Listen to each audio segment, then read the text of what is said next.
कहा जाता है आने वाला विनाश लिखा जा चुका है, और ये लिखा है एक ऐसी किताब में जिसे लोग भविष्य मालिका कहते हैं। हर बाढ़, हर महामारी, हर सूखा सब पहले से लिखा गया, लेकिन ये किताब सिर्फ डराती नहीं, बचने का रास्ता भी बताती है। आज सुनिए भविष्य मालिका की वो भविष्यवाणी जो आज सच हो रही है आपके और मेरे बीच। जिस दिन ये पन्ने खुलेंगे उसी दिन कई लोगों की आंखें हमेशा के लिए बंद हो जाएंगी। सवाल ये है, क्या आप उस दिन तैयार होंगे? चलिए जानते हैं वो रहस्य जो किसी को चैन से जीने नहीं देगा। कहानी शुरू होती है उड़ीसा के कटक जिले के एक छोटे से गांव नेमाल से, जहां 16वीं सदी में 5 महान पंचसखा संत हुए, जिनमें से एक थे महर्षि अच्युतानंद दास। अच्युतानंद जी बचपन से ही चमत्कारी बालक माने जाते थे।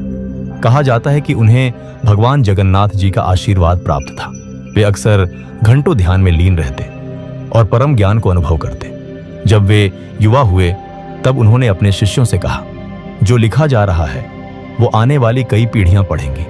जब कलयुग अति विकट होगा तब लोग मेरी भविष्यवाणियों को याद करेंगे। उन्होंने भविष्य मालिका नाम से ग्रंथ की रचना की, जिसमें हजारों भविष्यवाणियां दर्ज हैं। इस किताब में अच्युतानंद जी ने विस्तार से बताया कि कलयुग के अंतिम दिनों में क्या क्या होगा, जब लोभ और मोह का अंधेरा चारों तरफ छा जाएगा, जब मनुष्य अपने ही हाथों अपने विनाश का कारण बनेगा, तब मेरी भविष्यवाणियों को याद किया जाएगा।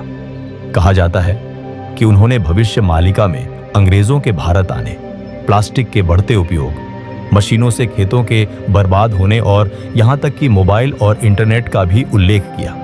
भविष्य मालिका में एक बहुत ही विचित्र भविष्यवाणी दर्ज है।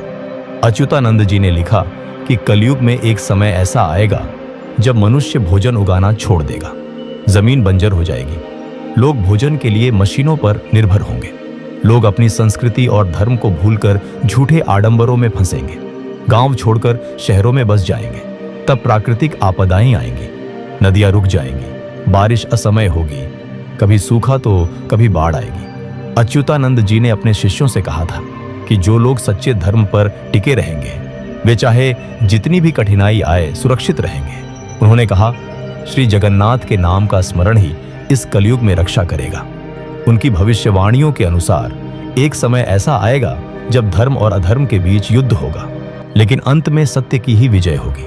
अगर आज हम देखें तो उनकी बातें सच होती दिखती हैं। जैसे कि गांव उजड़ रहे हैं, लोग शहरों में भीड़ बना रहे हैं, खेत खलिहान कम हो रहे हैं, मशीनें बढ़ रही हैं, प्रकृति का संतुलन बिगड़ रहा है, लोग धर्म को दिखावा मानकर उससे दूर भाग रहे हैं।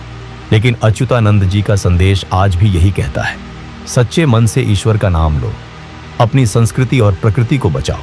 यही आने वाली पीढ़ियों के लिए सबसे बड़ा संदेश है। आज उड़ीसा में अच्युतानंद पीठ है, जहां भविष्य मालिका के पन्नों को सुरक्षित रखा गया है। वहां अब भी लोग जाते हैं, उनकी भविष्यवाणियां सुनते हैं और मन को शांत करते हैं। ये कहानी हमें बताती है कि भविष्य में चाहे कितनी भी तकनीक आ जाए, अगर मनुष्य अपनी जड़ें भूल गया तो विनाश से कोई नहीं बचा पाएगा। जो अपने धर्म, संस्कृति, प्रकृति और सत्कर्मों से जुड़ा रहेगा वही कलयुग में भी सुरक्षित रहेगा। यही भविष्य मालिका का सच्चा संदेश है।